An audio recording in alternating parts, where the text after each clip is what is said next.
venganza del Estado contra el pueblo. Definitivamente no son iguales, sino peores. Aquellos que dijeron una y otra vez que el gobierno reprimía, era autoritario, corrupto y violento, son ahora ese gobierno autoritario, corrupto y violento que reprime. Basta con recordar estas palabras. He pedido al secretario de Seguridad Pública la desaparición definitiva del cuerpo de granaderos. Pero el cuerpo de granaderos capitalino no se crea ni se destruye, solo se transforma.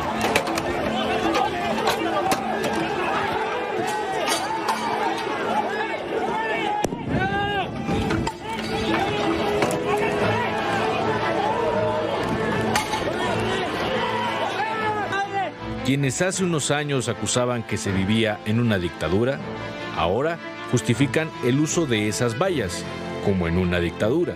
López Obrador, antes de que llegara al gobierno, se había comprometido a que jamás habría una valla o un retén, que porque la gente tiene la libertad de manifestarse. López Obrador fue un gran presidente. Ese mismo presidente se comió sus propias palabras. Es mejor poner una valla que poner frente a las mujeres que van a protestar, a los granaderos. Pero ahora, además de 3 filtros de vallas y muros de concreto, también hubo granaderos.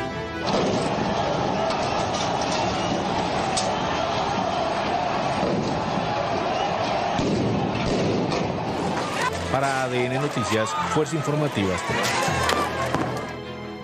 Vemos las imágenes, la 4T tiene otros datos, como siempre, pero ahí está la realidad que reporteamos, la realidad que le documentamos, que le informamos, las decenas de miles de personas, jóvenes, muchos sí, integrantes de la generación Z, pero también niños, hombres, mujeres, adultos mayores, con distintas causas, con diferentes sentidos, con enojos, con hartazgos acumulados, que salieron a pedir un México en paz, un México sin violencia, un México más seguro, en donde se termine la corrupción y la impunidad. Sergio Sarmiento, Sergio, ¿cómo Manuel, estás? siempre un gusto. Qué gusto, muy buenas noches. Ricardo, Rafael. Manuel, Ricardo, qué ¿cómo gusto, estás? Qué gusto. Lili, qué feliz estar aquí muy contigo, buenas Sergio. noches. Buenas Lili noches, Telles, ¿cómo estás, Lili? Hola, ¿qué tal? Senadora, Buenas ¿cómo te va? noches. Muy buenas Gracias. noches.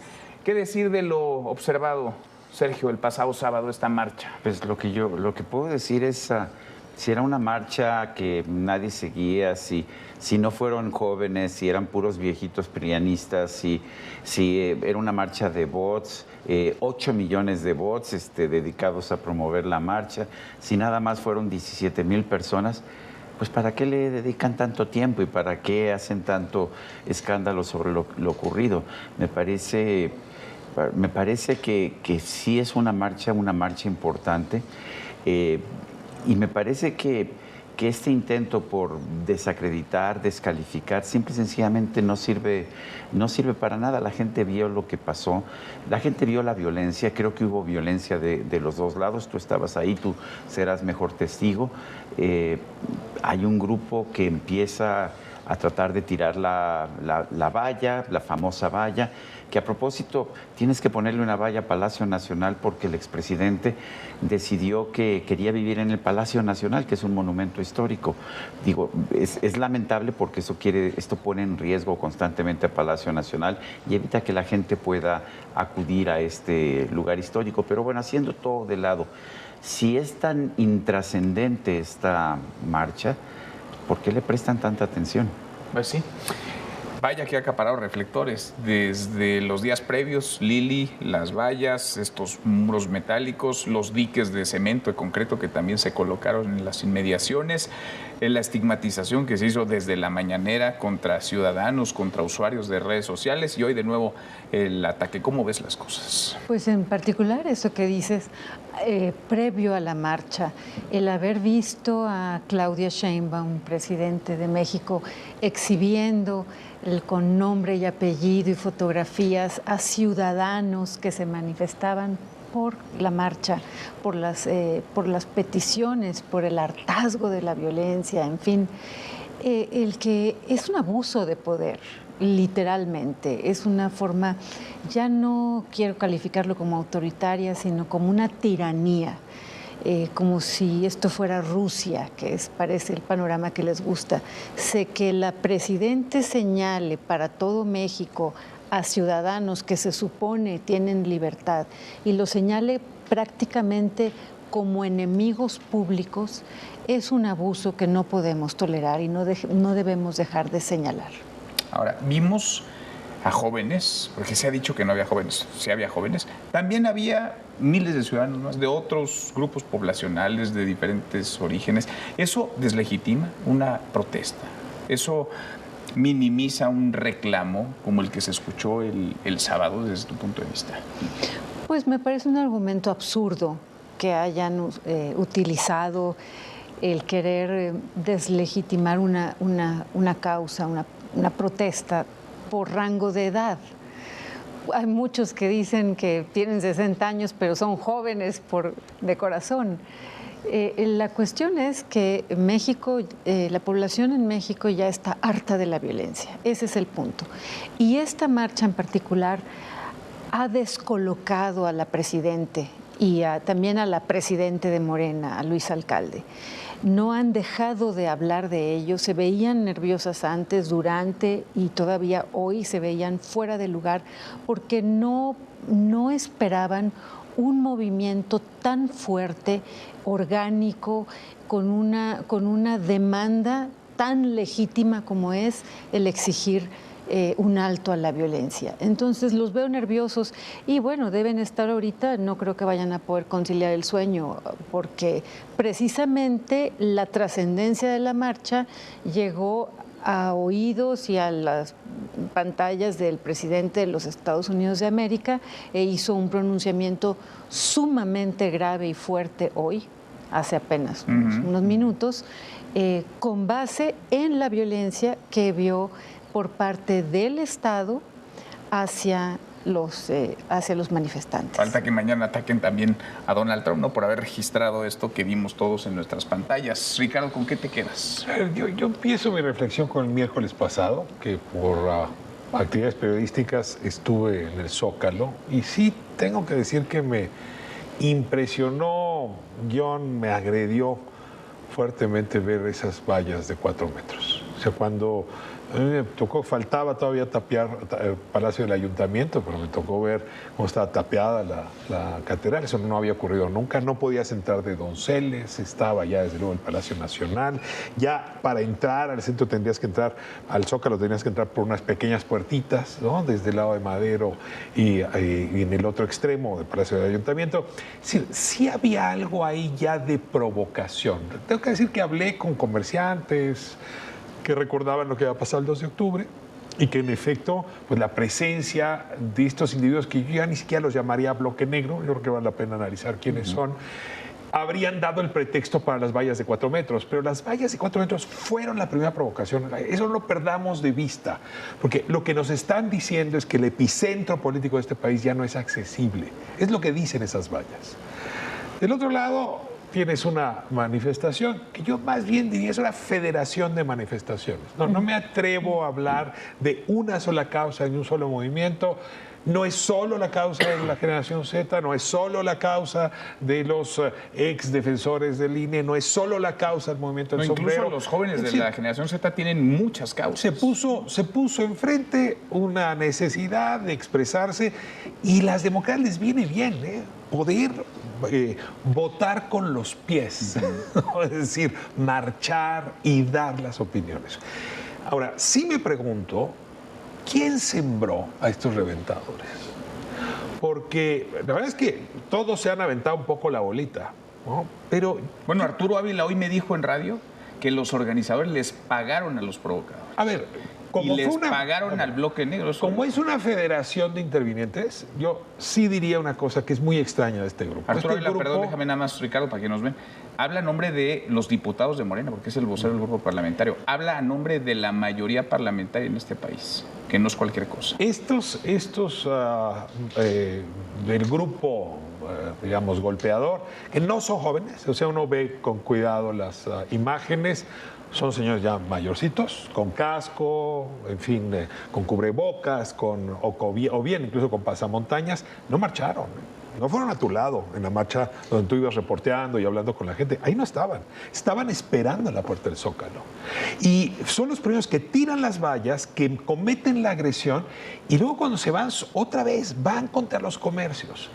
Y yo sí tengo la sospecha de que este es un caldo de cultivo donde el crimen organizado, lo habíamos platicado en la semana hace 15 días, gana. Porque en esta confrontación que se está dando en el país, son los que están en este momento pues reventando la democracia, para decirlo menos. Y ahí me deja con mucha inquietud, porque entonces la pregunta es, ¿quién está detrás de ese grupo que acabó pues siendo el otro lado de las vallas, ¿no? O sea, tú tienes las vallas como provocación y estos golpeadores en el otro extremo, y en medio de una sociedad que nos sentimos muy apachurrada, ¿no? Como muy asfixiada en la posibilidad de hablar, de decir, de pensar y de compartir comunidad de manera distinta como se está viviendo, sobre todo en temas de seguridad. Muchos agravios, estaban las madres buscadoras, el nombre de Carlos Manso se repetía, decían, no murió, el gobierno lo mató. Sí. Carlos Manso y su movimiento, el movimiento del sombrero, y vemos a los detenidos hoy, Sergio. Sí, y además acusados jóvenes ellos, sí, muchos. de homicidio, están acusados de homicidio calificado y después homicidio en grado de tentativa. De homicidio calificado los están acusando. Mira, yo hace unos minutos veía yo la posición de Gina Romero, el relator especial de las Naciones Unidas sobre los derechos a la libertad de reunión pacífica y de asociación. Y dice, entre otras cosas, lo siguiente: recibo con preocupación la información sobre el uso excesivo de la fuerza y de armas menos letales contra manifestantes pacíficos. Urjo al gobierno mexicano a detener la estigmatización de la protesta pacífica, estas burlas y descalificaciones de la presidenta también de Morena, Luisa María Alcalde, también a respetar el principio de diferenciación de participantes con comportamientos violentos. El que haya participantes con comportamientos violentos no te da licencia para ir y golpear a quienes no son violentos.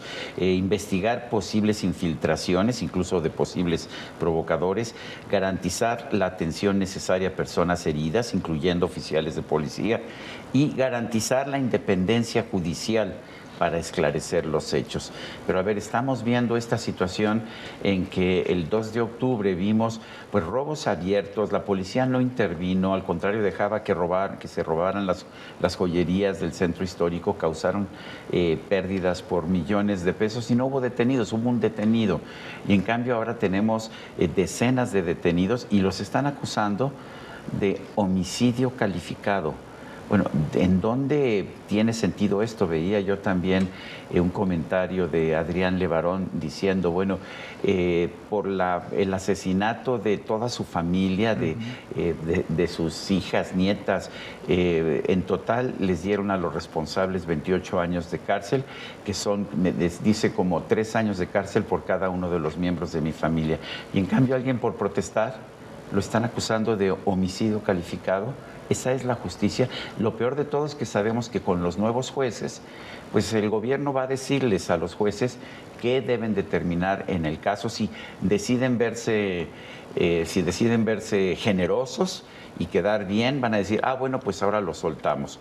Y si deciden tener un ejemplo, como el gobierno de Cuba después de las manifestaciones de hace un par de años, pues entonces los meterán en la cárcel 30 años por homicidio. De ese tamaño. Las cosas. Allá había niños, Lili, había bebés incluso, había familias enteras que marchaban y que lo hacían en su inmensa mayoría de manera pacífica. Bueno, me han dado información en el sentido de que fueron las mismas personas, operadores de Morena, que meten a estos provocadores para intentar quitar la legitimidad a la marcha y llevar el foco hacia la violencia. Pero lo que no puede hacer Morena, por más que usen todo el dinero del Estado federal, de los estados, de los municipios, por más que hagan tanta propaganda, hasta con quienes se dicen, por ejemplo, periodistas independientes, pero que son propagandistas, hablemos de Denise Merker y tantos, que se la llevan tratando de desvirtuar, de tergiversar en favor del gobierno con el que tienen acuerdos. Todo eso no alcanza. Aquí hay algo que ya está prendiendo.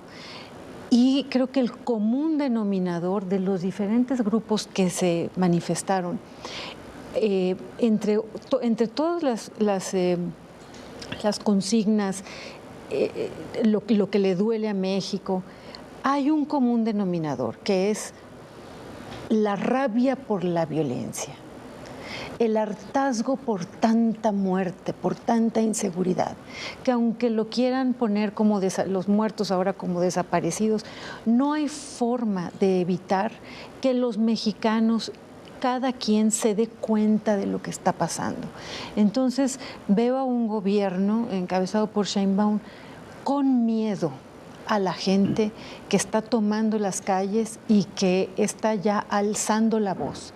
Veo más miedo ya de parte del gobierno y veo menos miedo de parte de los ciudadanos que empiezan a decir, ya nos quitaron todos los del gobierno, es hora de empezar a alzar la voz. ¿No es entonces la del sábado un punto de llegada, digamos? ¿Es un punto de partida o es un movimiento, es un proceso de protesta en gestación? Sí.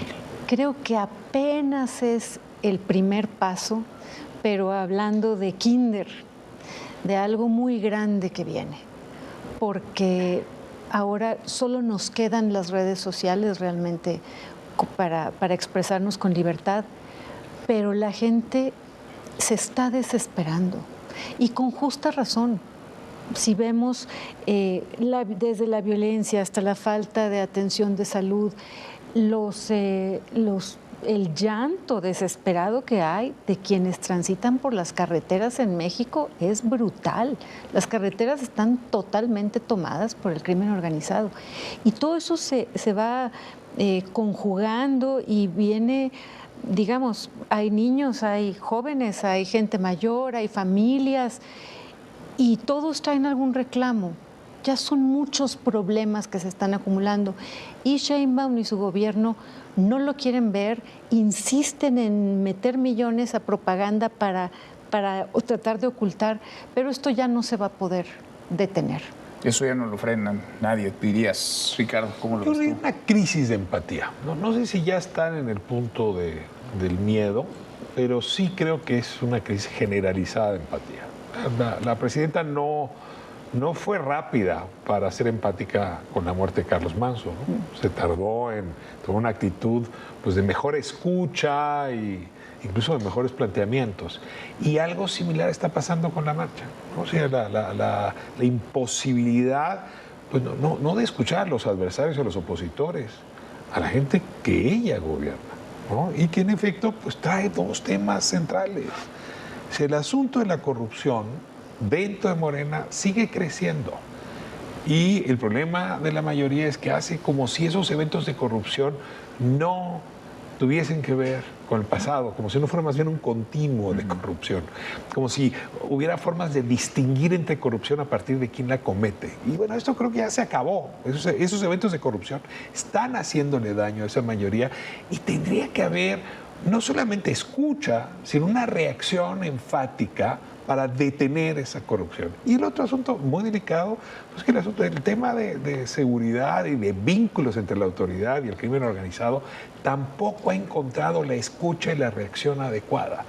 Y ante esa falta de empatía, pues la pregunta es si puede generar empatía en el conjunto de la sociedad, porque pues, el mundo que nos espera es uno donde nadie tiene empatía con el de enfrente. ¿No? Y una sociedad sin ningún tipo de empatía no puede más que ser una sociedad violenta. Y ahí es donde yo me pregunto si es un punto de partida para un movimiento ciudadano de transformación o un punto de partida para una escalada de violencia que no tiene techo o podría no tener. A ver, la corrupción ha pegado y yo lo registré mucho en la movilización, mucha indignación por los actos de corrupción y quizás no pueden tocar a los corruptos porque forman parte de la misma corrupción. Y lo de narcoestado y narcogobierno se repitió, bueno, estuvo escrito frente a Palacio Nacional en esta valla. Nos quedan 30 segunditos, en 10 segundos, Sergio, ¿qué ves para adelante? Y le voy a preguntar a cada uno de ustedes. Yo creo que la presidenta se está cerrando las puertas. Si tienes un país realmente democrático, permites que la oposición se exprese, permites que haya protestas. ¿Por qué? Porque eso te permite tener una válvula de escape. La está cerrando la presidenta. ¿Qué ves, Lili, para adelante? Esperanza, porque las personas empiezan a tener menos miedo a este gobierno corrupto. Ricardo. Mucha preocupación por una confrontación que podría no tener límite. Gracias a los tres, Lili, Ricardo, Sergio, muchas gracias. Hasta mañana. Pásale.